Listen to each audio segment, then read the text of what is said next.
question number 1. Finding the zeros for the polynomial 5x squared plus 2x minus 10. Okay. So when I'm finding the zeros, I'm finding the x-intercepts. And so since this equation, the leading term or the highest degree is 5x squared, so that means the highest degree is 2. I can use the quadratic formula. So I have negative b plus or minus the square root of b squared minus 4ac all over 2a.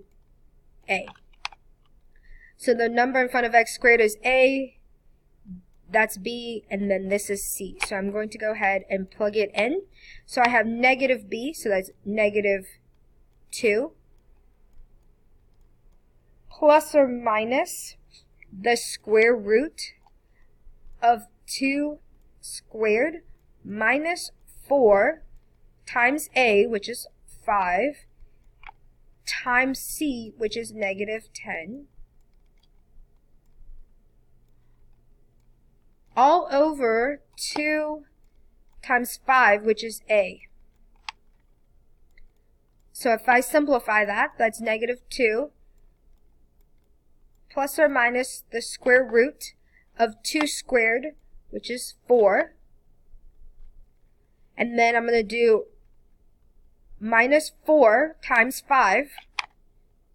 So minus 4 times 5 times negative 10. So negative 4 times 5 is negative 20. Negative 20 times negative 10 is 200, and that makes a positive 200. So this is a positive 200. All divided by 2 times 5, which is 10. So 4 plus 200 is 204.